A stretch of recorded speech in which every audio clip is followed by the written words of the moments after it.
Essentially, critical thinking is the analysis of facts to form a judgment.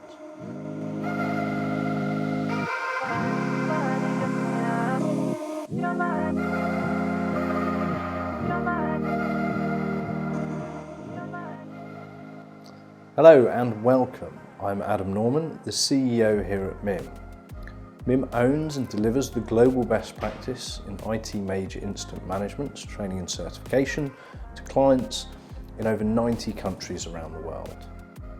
So today, I'd like to talk to you about critical thinking. Critical thinking is a really important skill for all of us, but I would argue that for major incident managers, it's absolutely vital. So what is critical thinking? Essentially, critical thinking is the analysis of facts to form a judgment. So it's quite a complex topic and there's lots of different definitions that you would find if you put in a Google search. But typically most of these will include the skeptical, rational and unbiased analysis of evidence to form a judgment. All of us think. It's within our nature to do so, it's completely normal. But left unchecked, often our thinking is partial, uninformed, often biased, and can be downright prejudice. Yet the quality of our life, of our business endeavours, are fully dependent on our ability to think well. In major incident management, both ours and others, the wider major incident teams, so technical resolving groups that may be involved, suppliers, stakeholders, there or are faulty logic, bias, or partial thinking actually incurs more downtime, additional reputational damage, potentially unhappy stakeholders. So naturally, it's very prudent for us to cultivate the skill of critical thinking in both ourselves and others around us if we're going to reduce downtime and be good major incident professionals. A well-cultivated thinker identifies and raises problems and can clearly articulate them and forms them well. They gather and assess relevant information. They think open-mindedly. And perhaps most importantly of all, they communicate very effectively with others to identify solutions to complex problems. So critical thinking is a self-directed activity, and we are essentially correcting our own thinking and modes of logic and trying to prevent some of the natural shortcuts our brain will take to simplify information when we're dealing with complex problems that really require us to think about them and identify the right solutions. So we can't talk about critical thinking without talking about arguments. Many of you will be familiar with the first definition of an argument, so a disagreement potentially heated between two different parties. But we're not really concerned with that first definition.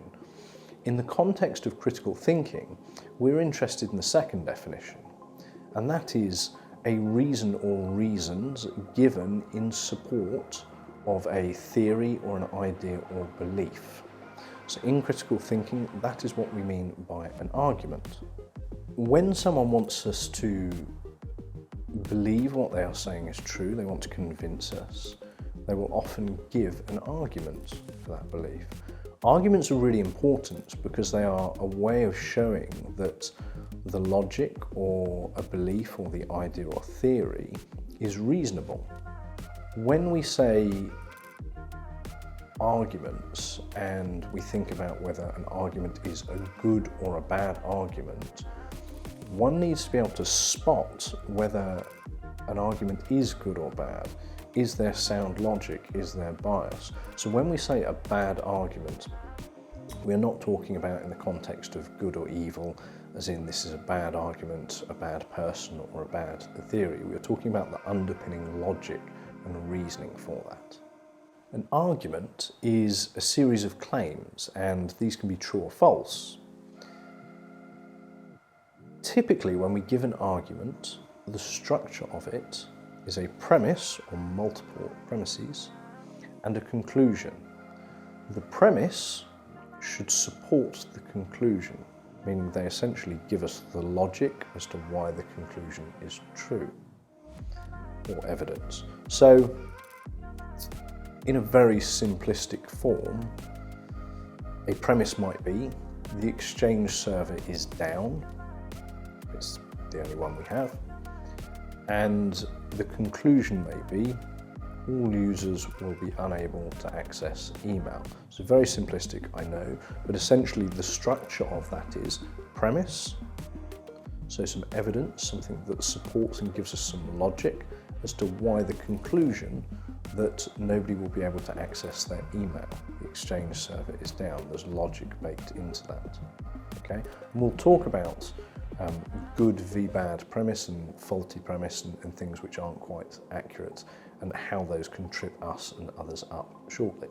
So it's also important to understand that explanations and disagreements are not the same as arguments in critical thinking. Giving an explanation as to why something happened is not the same as giving an argument. Neither is a disagreement. So, for example, me saying the network support engineer is not good at his job, and somebody else saying, yes, he is. That's just a disagreement. No one has given any form of arguments to prove or disprove anything, any factual evidence or any logic. So there's no premise or multiple premises that support a conclusion. It's just a straight disagreement. And we also need to be able to spot those. Those two things are not an argument, so it's really useful for us to know that. Good v bad arguments. So a good argument, as we've discussed, is one where the premise or multiple premises support the conclusion.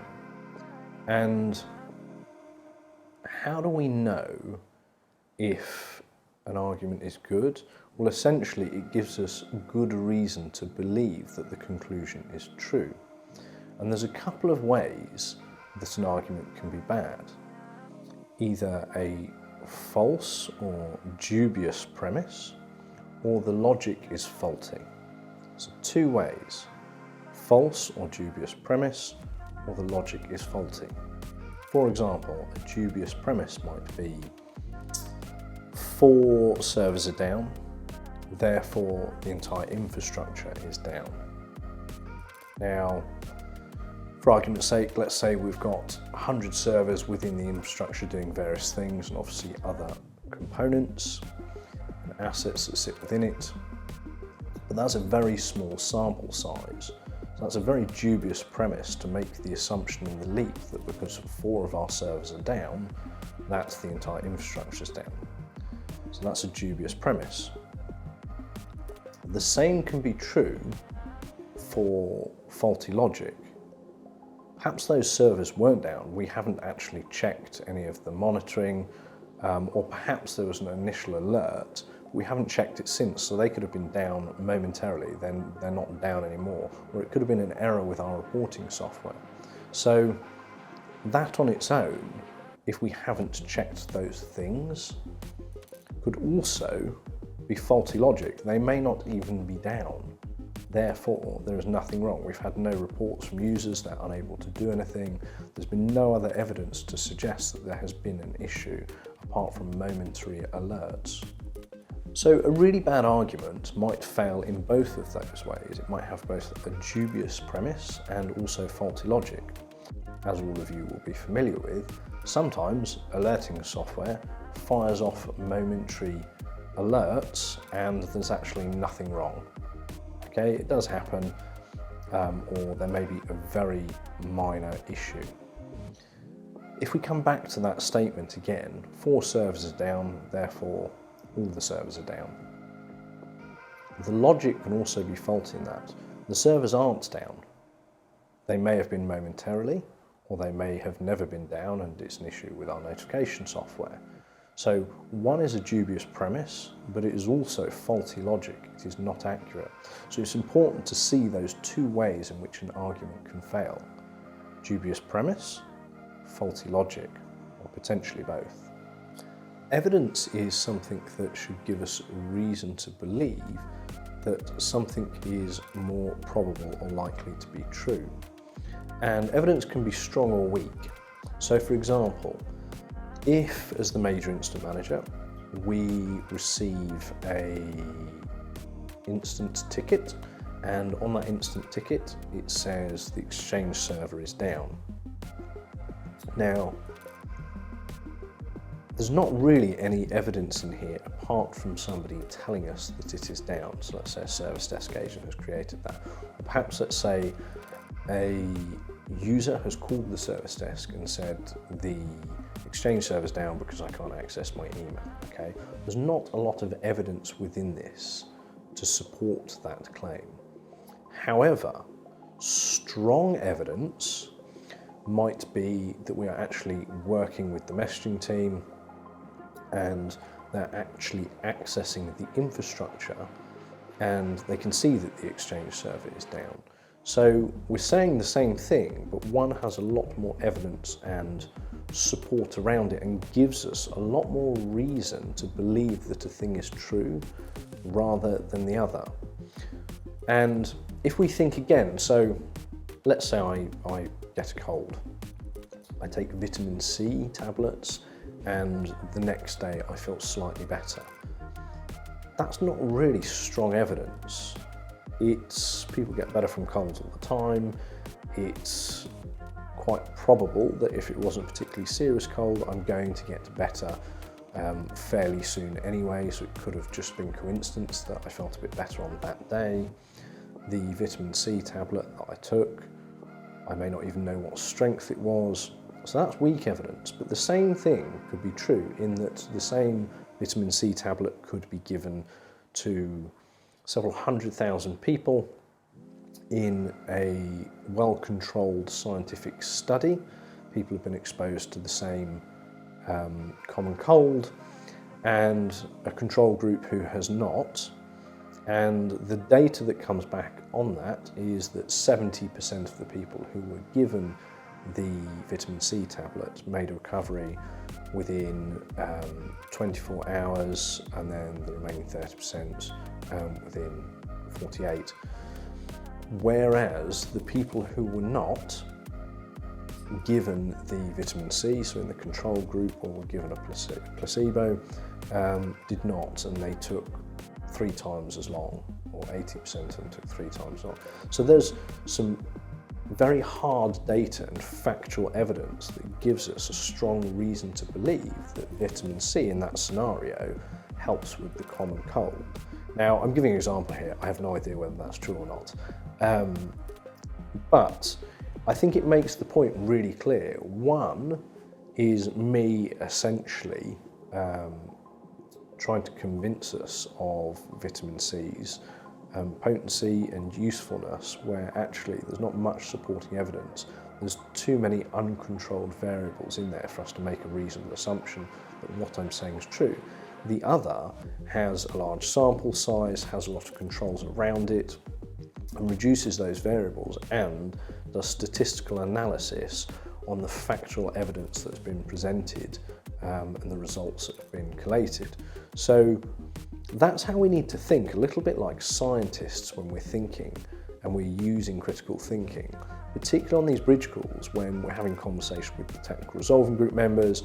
There's a lot of chaos, perhaps it's a fairly fresh major incident, and everyone's trying to determine what is going on. We have to be the ones that are asking the questions that both make sure the logic is sound and that we are not making false assumptions, and the evidence that all of us are applying is strong, and also highlighting any weak evidence. Fallacies are a form of bad arguments. So, for example, Sanjay used a laptop and then 5 minutes later he tripped over and broke his arm. That's a fallacy. The fact that he was using the computer 5 minutes prior has absolutely nothing to do with him breaking his arm. But somebody may apply that and say, well, computers are dangerous. So that's quite an extreme example and quite a daft one. but I think it really illustrates some of the conclusions that people jump to. And we see this a lot. We see it a lot in the media, on social media, where people use various fallacy and leverage that to win an argument or a debate and try and convince us that something is true when actually their tactic is rather weak. So there are a lot of different types of fallacy. In this, we're only going to cover a couple of those, otherwise it'll be a really long video.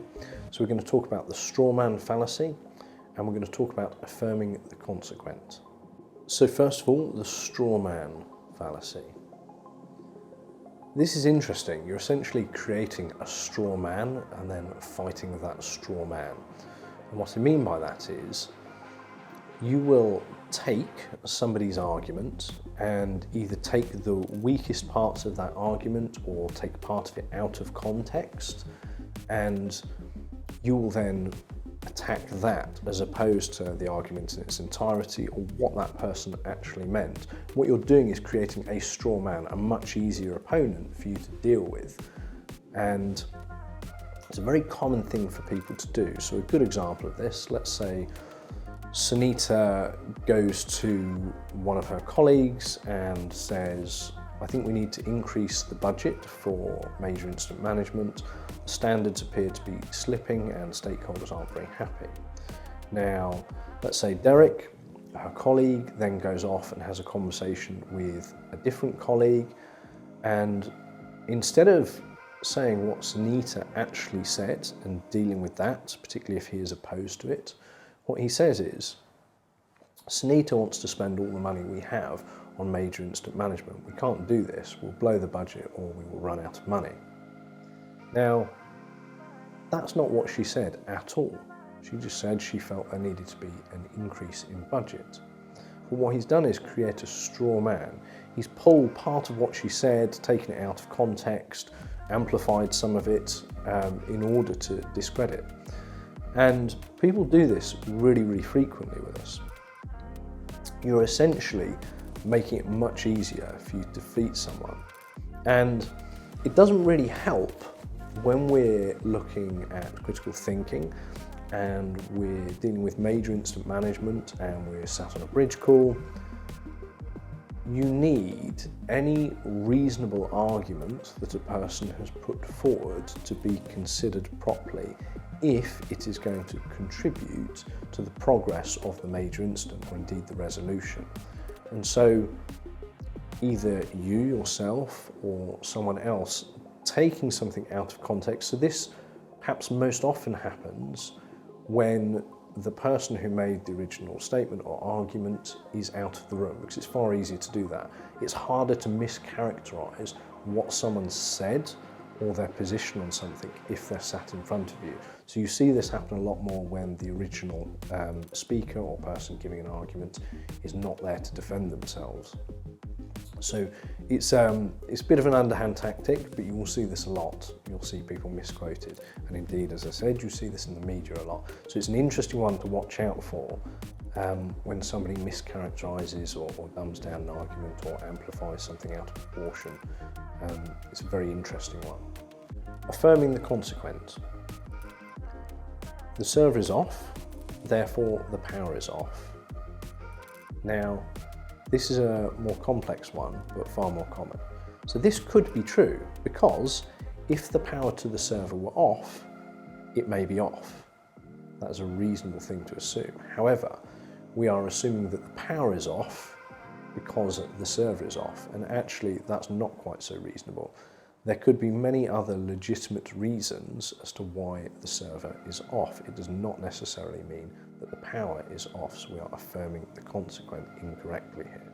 So that is another fallacy. As I mentioned, there are many other fallacies. I encourage you to go and look and learn and read about these. Very, very interesting. And we don't have time to cover all of them here. Cover all of these and a lot more. We have a whole section about critical thinking in MIM Expert, the second tier in the global best practice in IT major incident management. Bias. Broadly speaking, bias is a way of being in favour of a group, a person, a thing in a way that is unfair. So there are two types of bias, unconscious and conscious bias or explicit bias. Conscious bias are beliefs, opinions that you hold, that you are aware of. So conscious bias can be useful in some situations. If you have a conscious bias for having a healthy lifestyle and working out, for example, so you have a conscious bias for going to the gym, that's something that may keep you healthy, and making good food choices, for example, that can be very useful. But unconscious bias are beliefs and opinions that you hold that you are unaware of. And when we're talking about critical thinking, the judgments we make and we think about, this can be a real problem.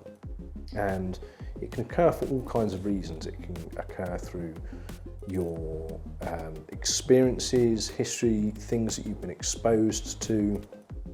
So, for example, somebody who has been injured a lot doing sport will probably have some unconscious bias about the toll that sport takes on your body versus the exact same person who did the same sports but did not have the level of injuries and is now older and still fit and mobile. It's probably a good debate to say that most sports do end up injuring you if you get old enough and you play them for long enough. But